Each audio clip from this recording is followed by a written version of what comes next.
Episode 30 of Outlander Cast is brought to you by the Tag You're It Etsy shop. From Outlander-inspired necklaces and rings to custom designs for birthdays or any occasion, every piece is created by Dawn, one letter at a time, and is one of a kind. Please take the time to visit Dawn at www.tagyourit.biz. That's B-I-Z. Tell her Mary and Blake sent you, and use the coupon code OutlanderCast15 for 15% off your purchase. As always, tag your mama, tag your pet, tag your it. Whatever it is. People disappear all the time. Most are found. Eventually. Disappearances, after all, have explanations. Usually.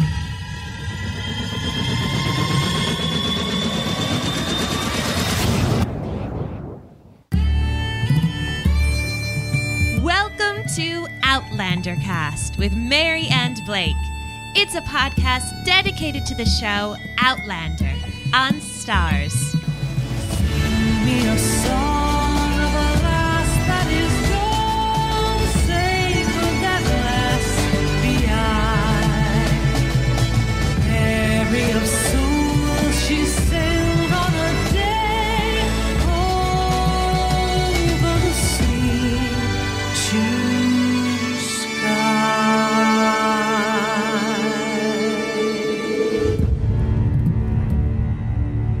Hello everyone. I'm your host, Mary Larson. My name's Blake, and I'm all pumped and jack again for Outlander after that San Diego Comic-Con. Oh my goodness, so much exciting stuff. Love seeing the pictures especially because you can just tell everyone there had an awesome time. I mean, I was a little jealous. I do have a newborn in my hands, so it's okay that I didn't go, but I kind of was jealous. I was going to say, I really, really want to go to the next one. I think we should make it a point. And anybody who wants to come with us, I say, let's bring it all on. We'll have a wonderful little train. Let's do hashtag SDCC16. There you go. I like that.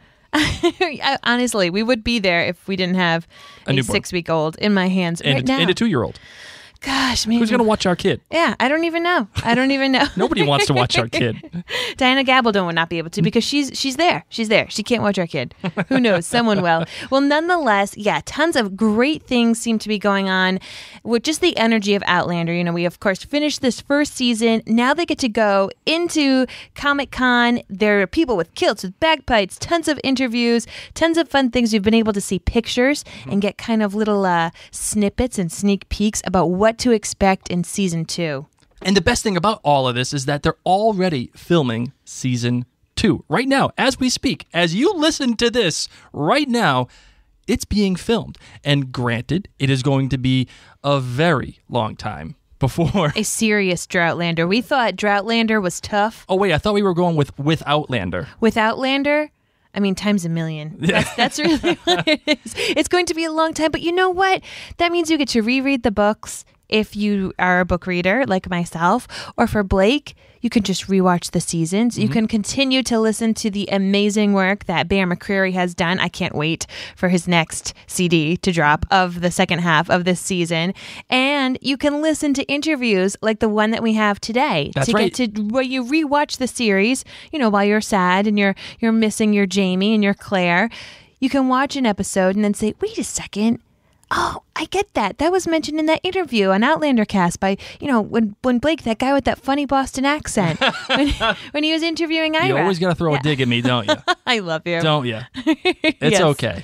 So to help make Droughtlander or Withoutlander or just this long time that we've got to go before we get some good old Jamie and Claire loving. Otherwise known as hell. We are going to have some awesome interviews for you. And I'm pretty excited because today's is Ira Steven Behr. That's right. And if you don't know who he is the writer of many episodes, including the Garrison Commander, To Ransom a Man's Soul, and also Wentworth Prison. He wrote some tough stuff, guys. He wrote like a lot of the legwork for this season. But instead of us telling you about Ira, let's have Ira talk about Ira. Let's have Ira talk about what he wrote and what he did and did not do. Let's just get to it. He did everything, let's be honest.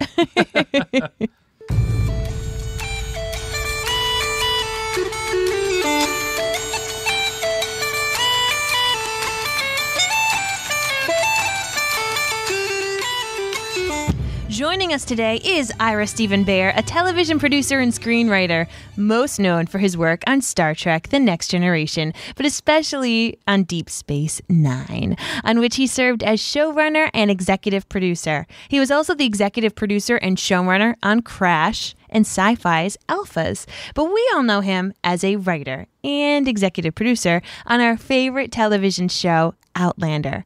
Ira, thank you so much for joining us here on Outlander Cast today. Absolutely. Why don't you start off by telling us how you came into Outlander? Well, that's simple enough. Ron and I had been actually talking for maybe close to a year about doing something together, and we were working on a number of projects that we were trying to get off the ground. And so we had been meeting more than we had in quite a while, and that was a lot of fun. And, we were just trying to throw balls up in the air and see what would land. And at the same time, I knew he had something going on at Stars that we really hadn't discussed it. And so when he called me and said, something just happened and, you're one of the first people I'm calling. I want to know if you'd be interested in doing this with me. And all you have to do is read a 700-page book and give me your answer in a week. So it was like, okay. So I was unaware of the whole phenomenon of Outlander, but I sat and I read the book, and I called him back, and I told him it seemed interesting. I had no idea at the time whether or not I could write this material, something from the 1700s in Scotland, something that all the writers turned out to share, that same kind of, can we actually do this? And I said yes, and next thing I knew, we hit the ground running. And that seems like about 5 years ago, and but it's not, but it's at least over 2 years ago, and so far we have 16 episodes of television to show for it. In addition to being a writer, you're actually an executive producer on the show. So Right. To an average fan, what is that? And what is that like? What is your day like on a set of Outlander? Well, that's kind of two questions. The executive producer credit can mean a lot of different things. Mainly it's often given as a kind of bone to writers in lieu of money, or because they have climbed the ladder. So it can be a kind of meaningless title. I've been a showrunner, obviously, for a number of years. So it depends. When Ron's not in the room, I kind of run the writer's room, and on the set, I do what everyone does, which is basically I'm here for a block of episodes, since we shoot, unlike in the States, where you shoot one episode at a time. Here, they shoot 2 episodes at a time. In this case, for the start of season 2, we're shooting 3 episodes at a time. And the job, besides all the pre-production work and casting and meeting with the directors and meeting with all the department heads and all the sidebar meetings and meetings and rewrites, production rewrites. The job, once we go into production, is to be on the set throughout the shoot, be there as kind of, I guess you can say, quality control, but the directors would probably have my balls for breakfast if they heard me say that. But yeah, it's basically just to know the intent of the scenes and know where we are at any given time, since when you're doing multiple episodes at once, it's easy to get lost and what the scene was before and what the next scene is after. And just to be on the set and be there to answer questions and to make sure that the ship stays on course. Given your history with Ron, it sounds like you're kind of his consigliere. Like he goes to you with the issues that he has troubles with. Is that true? I would say that I've used that term myself many times. Oh, smart men think alike. I'll say that. Yeah. So yes, there's a lot, and we have an amazing shorthand. I think at times maybe too much so for some of the other writers. I know that there are times I have his ear in a way that the other writers sometimes feel like they do not. So it's a fine line you have to walk, but I'm there to be as honest as I can, and not be shy about stating my opinions, but at the same time, I get it. I'm there to be a supportive, piece of the puzzle, and that's what I do. So, that's how last season, when I was originally going to write as my first script episode 3, and episode 6 was broken by the staff, and I could tell that, and Ron could tell that there were some issues about the confidence in that script, and I just went to Ron. I said, look, if you want me to do it, I'll switch episodes, and I'll do 6. And he said, yes, thank you. I know you'll do it, and you'll we'll get a great script out of it. So it's that kind of stuff, Well, so episode 6 being the Garrison Commander, you have credit on that. You have credit on Wentworth Prison. Obviously, you have credit on the finale to Ransom of Man's Soul. It seems like you've pretty much cornered the market on Blackjack Randall. Was this by design? It certainly wasn't by design. Like I said, I didn't come in to the show.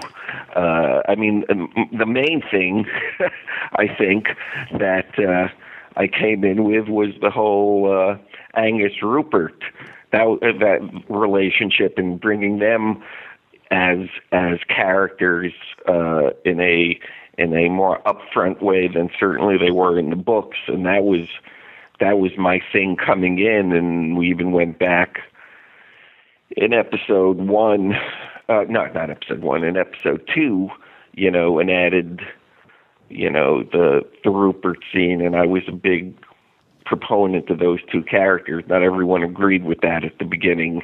Which scene are you referring to? The scene where Rupert is following her, and he says, "I'm the eyes and ears of." Yeah, that's a scene that I wrote a couple of scenes. Some of them, obviously, since we were trying to shoehorn them in what were basically completed scripts, were difficult, and some of them never. There was a funny scene with Angus and Murtaugh at one of the dinners at Leoc that I wrote and got into the script, but we had to pull it out because we didn't have time. So the Rupert thing survived. But, that was my thing. I wasn't thinking about Blackjack at all until I got into the Garrison Commander.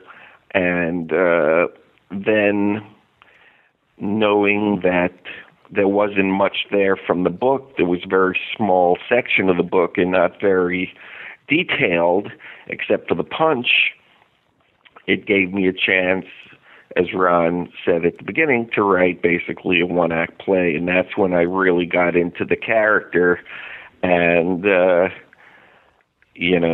started to come up with all these little pieces that interested me. There was a lot more with the general and the other soldiers in my script that had to be cut for time, but it was the small details, the pouring the wine out of the window, the line, the truth bears a weight that no lie can counterfeit. I mean, there were things that I just discovered along the way that made it these little things that started to fascinate me, and I realized just what a complicated. I never really thought about Blackjack much, or that he was a complicated character, except that he had a wicked, dark side to him. But that wasn't all that interesting at first for me. But then as I went through it, and yes, then I became Blackjack, and on other episodes I would be brought in to punch up the Blackjack scenes, and then obviously writing 15, and then Ron got stuck and asked me to jump on to 16 and write all those scenes with Blackjack. So suddenly I'm the Blackjack guy, and I read about how wonderful Tobias is, and I go, interesting. So getting back to the episodes 15 and 16, I read somewhere, I forget where, but Diana Gabaldon provided you and Ron some notes on how to handle Wentworth, apparently. With that said, what kind of research did you do, and how did you get into that mental place to write such a controversial television episode? In other words, what was it like trying to break that story with Ron? Like, I know you said he brought you on to 15. What was that whole process like? In 16, I'm sorry. Yeah. Well, here's the thing, which I don't know if it makes for good, stories or not, but actually I wrote Wentworth Prison in something like 6 days. I just kind of zipped through it, and when I talked to Ron and I said, hey, you want to read 15? And he goes, what are you talking about? I said, well, I'm done. And he goes, you're done? That was fast. I said, yeah, I mean, it was, I wasn't doing anything else at the time. It was quiet in the office, so I just,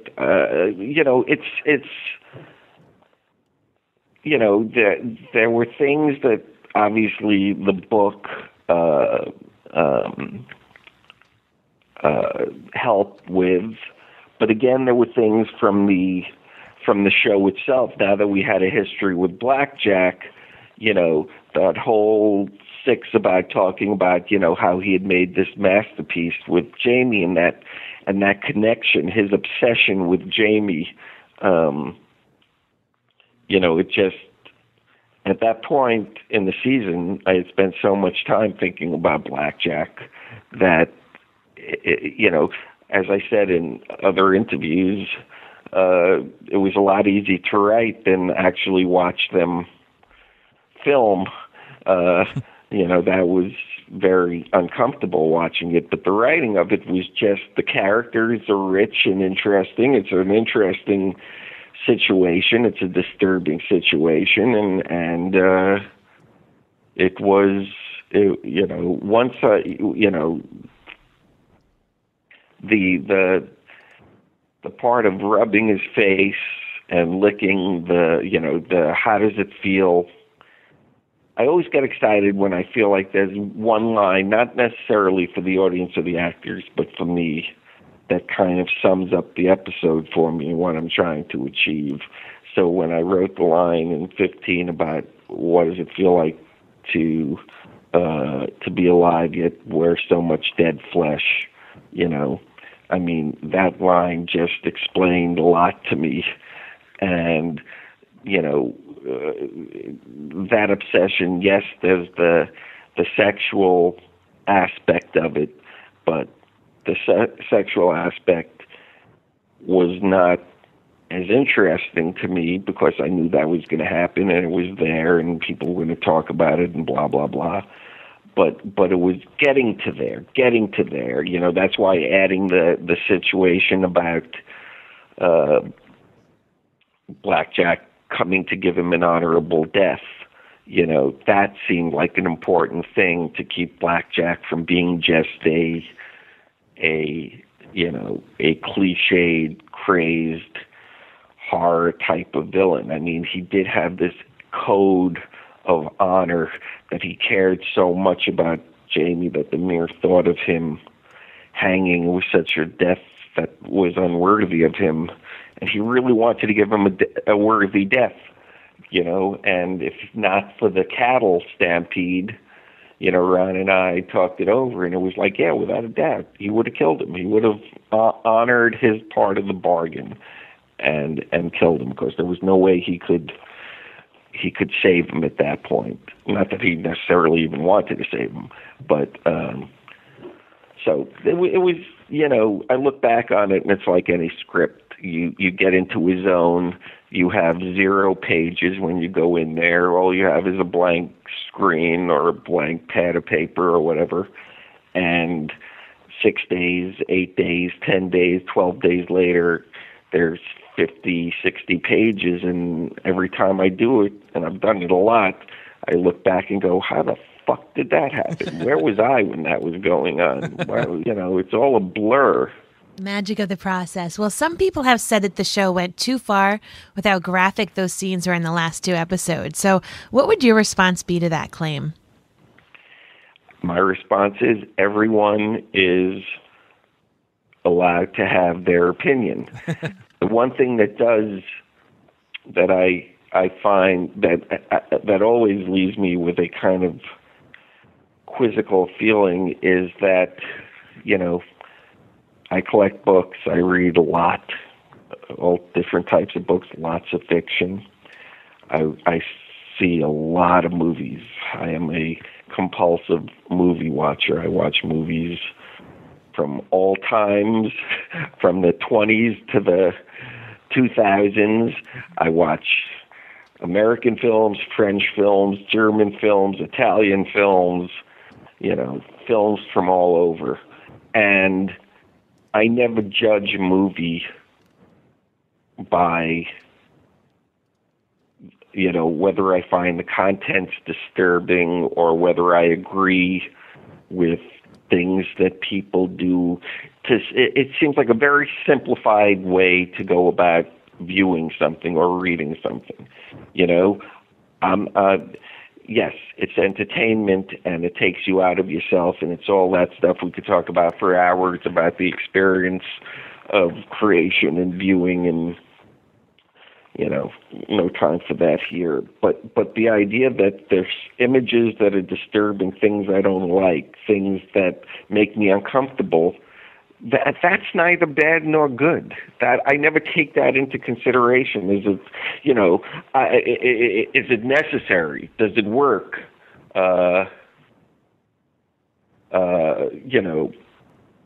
That's what matters. So when I hear all this discussion about, I didn't like it because I had to watch this, or I didn't, it made me feel this, and oh, poor that. I have a very hard time dealing with that.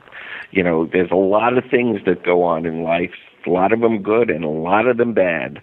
And execution, when it comes to portraying them, is everything. And I never once felt any sense of discomfort that we were being gratuitous or that we were taking advantage of the situation. I remember when I read the book, I thought, wow, crazy ending. What the hell is this? I didn't see this coming. But okay, that's there, and that's what this is about. This is that part of the story. So I just don't, I kind of zone out, which is why I never, well, let's not say never, but I hardly ever read, blogs and sites and our job is to do the best show we can do, and then it's up for everyone else to decide whether we succeeded or failed, and I can't do anything about that. It's out of my hands at that point. And as one of my one of my favorite lines in movie history is, "All I want is to enter my house justified." And I think with the first season of Outlander, I felt we could all enter our houses justified, and that's what's important. We read an article in The Observer, which we actually really agreed with. They said that the viewer needed the unblinking eye of the camera to see what was going on here. It compelled the viewer to watch it. And that in the end, it was the excess that created the success for the episode. And with that in mind, you talked about the experience and was it necessary? I can understand that everyone has their own opinion, but what would you say to a viewer that why would you say that it's necessary for the story? Well, I think why it was necessary. Well, that's the story about that relationship. I mean, that is the story. So we were either going to sugarcoat it and dumb it down and kind of lean away from it and make it something that had no reality. And I don't mean like reality. I'm talking about like the reality of the show. It had to fit into the reality of the show, what had come before, how we dealt with things before, and it was all had to be of a piece. And this is what's going on. There's nothing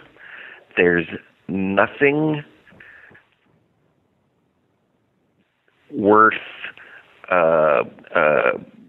turning away from or lowering the eyes in a situation this ugly. It's like, yes, if the audience doesn't want to look at it, that's fine. They can turn away, they can lower their eyes, they can change the channel. But we have to look. We as the creators, we have to look at it. We have to present it. If this was and I know it's, people keep talking about rape when obviously this doesn't quite fit into what people usually think about rape, which is a whole other discussion, which I don't feel like getting into. But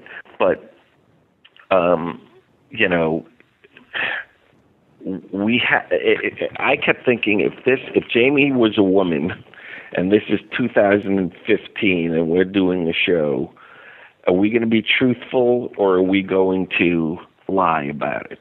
And I think, with the way television has grown up, I think, to a certain degree since The Sopranos and the new golden age, as they keep saying, of television, you have to go for it.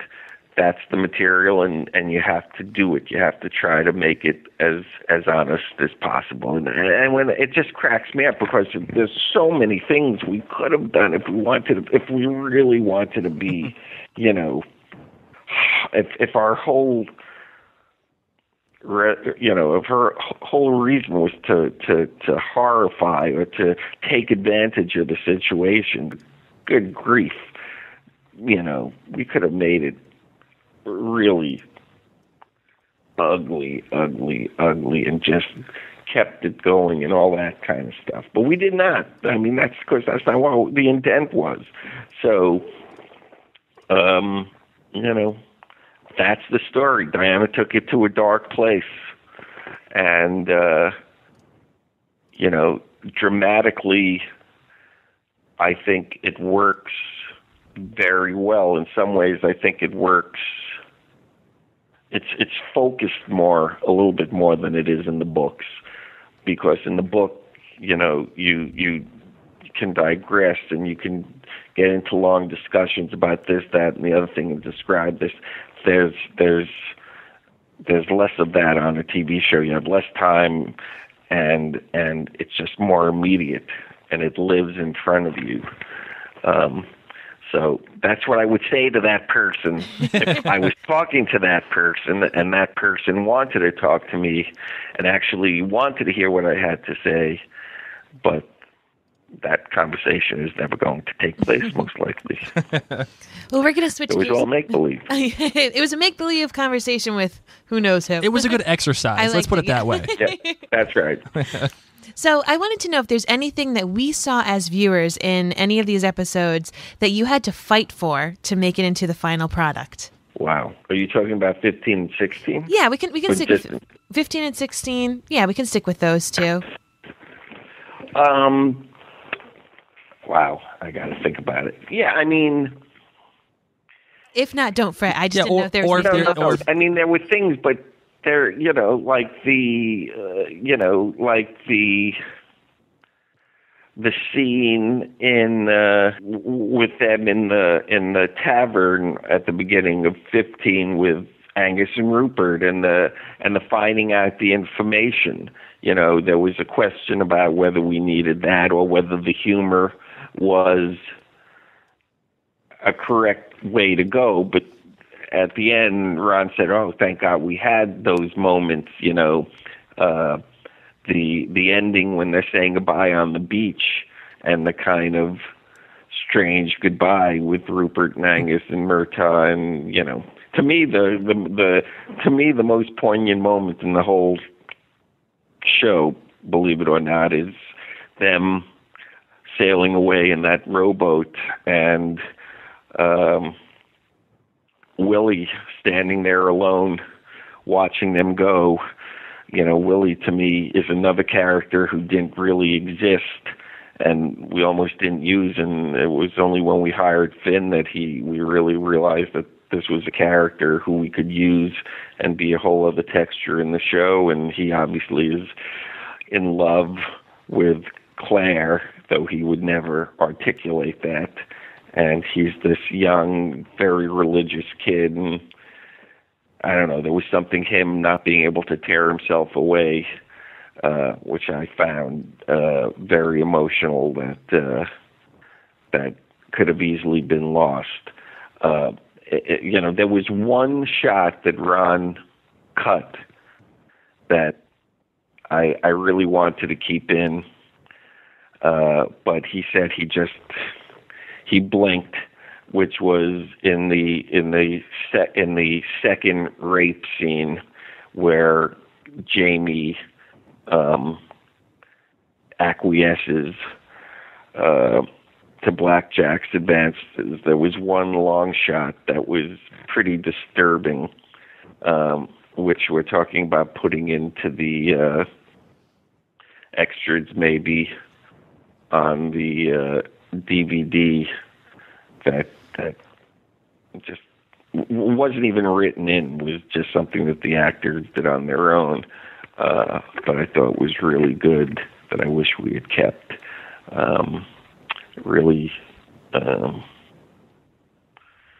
Really uncomfortable. Can you talk about it, or you want to leave that? It's only a shot. It's a shot, and to describe it would be to lessen the impact. So we'll leave it to that. Let's hope they put it in. I wish we could actually cut it into the show itself, but I doubt we can do that now, even for the DVD. But anyway, I have to say, I had a really good experience season 1 of Outlander. I mean, yes, there were things about some of the scripts. 10 by the pricking of my thumb was, had a lot of, it was covering so much ground. And, I think we needed a little more time to shoot some of the stuff that left me frustrated. But that's such a rare occasion. And even that show had Simon Callow as Sandringham, which I had such a good time writing. And I got to actually write my first kind of like sword fight, which was great because I didn't want it to be a sword fight. I wanted it to be a brawl. And I really was happy the way that turned out. So I just, I had a really good time. And I know it doesn't, because everything's about 15 and 16. But creatively, I felt very good, let's put it that way. Not so much having a good time, because writing is always, I wouldn't quite describe it as a good time. But I really was creatively fulfilled in season 1. And I only have, good thoughts about it. So, as dire as these past 2 episodes were, there was a lot of balance, like I said, between the humor and the terror, and love. Light, dark. Yeah.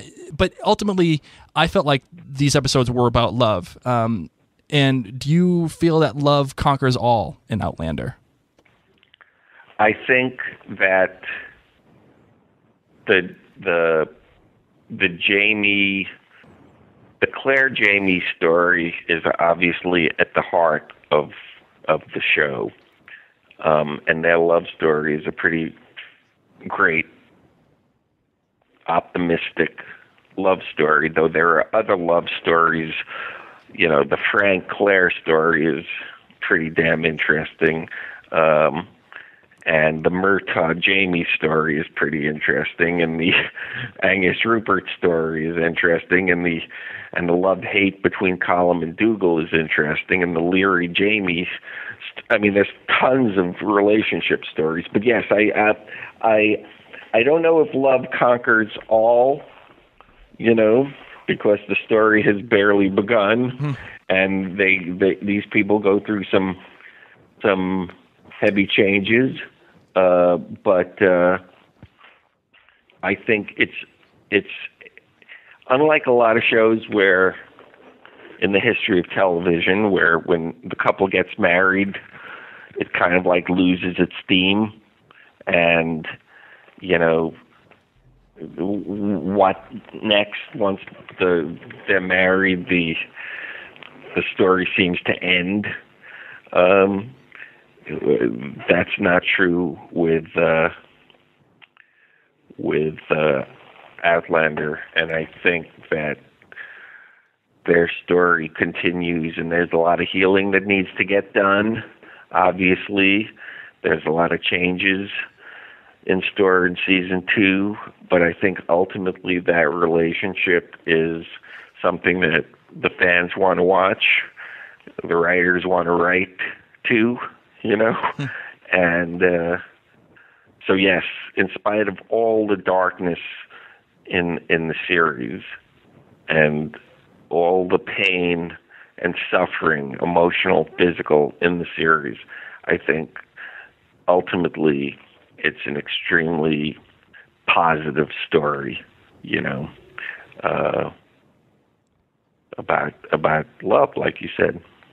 Well, thank you so much for taking the time out of your extraordinarily busy day to speak with us on Outlander Cast. We really appreciate it. I can speak for Mary and saying thank you so much. Our listeners are going to freak out when they hear this, and it was an absolute pleasure to speak with you. I've been a huge fan of yours since your days on TNG and even DS9, and I'm kind of like fangirling a little bit here just to speak with you. Well, I hope it wasn't too much of a disappointment. And once again, congratulations on the new baby. Thank you. And all good things for you guys. So, thank you.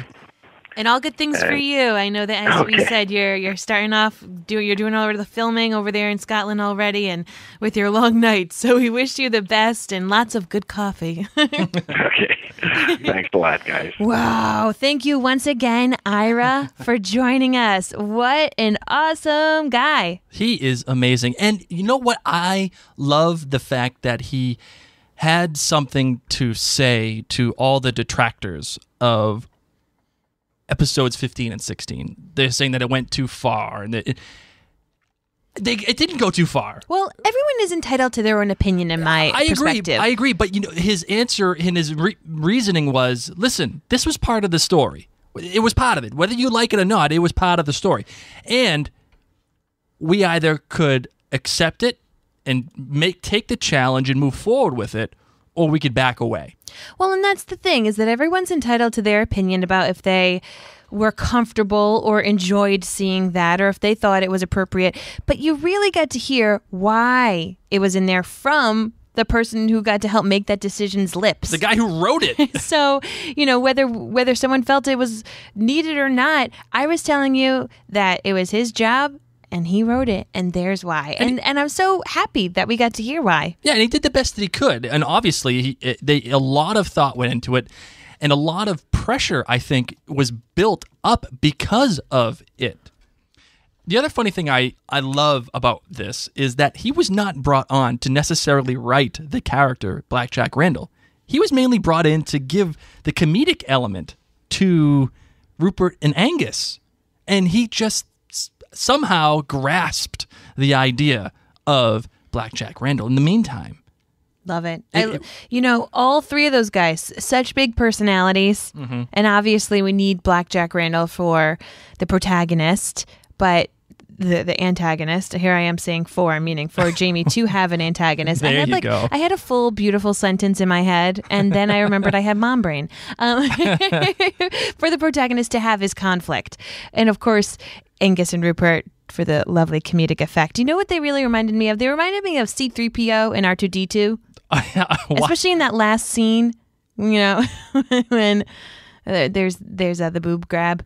Oh, yeah. Things like that. I was like, this is kind of like when C-3PO and I don't think C-3PO R2-D2 ever did a boob grab. are walking along in the desert. It's kind of like the same shot. I want to do a side-by-side of them watching they didn't actually even watch the boat sail away. See, I almost said fly.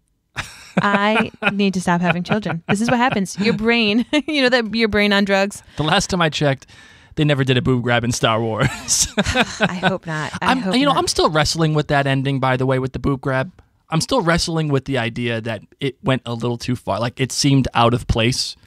Well, I think just because, as I said before, sexual assault had just happened earlier in that episode. Yeah. So then for something like that, inappropriate. But Ira even said that they needed to have a little comedic, some lightheartedness. Yeah. And I sure do just love that shot of that boat sailing away. I know. And if you haven't got a chance to listen to our final episode for To Ransom a Man's Soul, we actually closed out our podcast episode with the entirety of the finale, like the last scene of To Ransom a Man's Soul. So please go back and listen to that. We have the whole scene with Jamie and Claire and the pregnancy and the beautiful Bear McCreary music.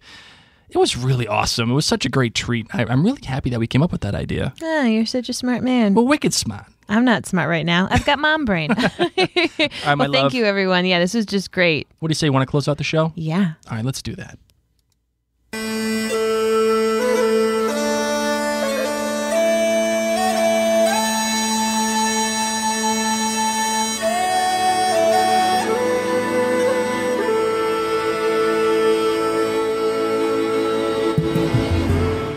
As a reminder, Outlander Cast is brought to you by the Tag You're It Etsy shop. From Outlander-inspired necklaces and rings to custom designs for birthdays or any occasion, every piece is created by Dawn, one letter at a time, and is one of a kind. And I want to let you guys know that Dawn made me an awesome necklace. It has my son's name, Reese, with a very unique spelling, R-H-Y-S, which I guess isn't unique to those who might be in Europe, but it's not really common around here. So it says Reese, and then another name, which is Felicity. So it's my two kids' names. So it is beautiful. Dawn made it with her hands, and it's custom, and I love it because now I have my kids right near my heart always. So please take the time to visit Dawn at www.tagyourit.biz. That's B-I-Z. Tell her Mary and Blake sent you, and use the coupon code OutlanderCast15 for 15% off your purchase. As always, tag your mama, tag your pet, tag your it, whatever it is. Guys, if you love Outlander Cast and you need more of Mary and Blake, you can always find us at outlandercast.com. There you will be able to find the Mary and Blake store, my ebook on how to get your friends and loved ones to watch Outlander with you, and then also you'll find this little Support Us tab, and you can click on the Patreon page and become a patron of Outlander Cast, whether it's $1, $2, $125 billion. We will be glad to accept any contribution that you be able to make.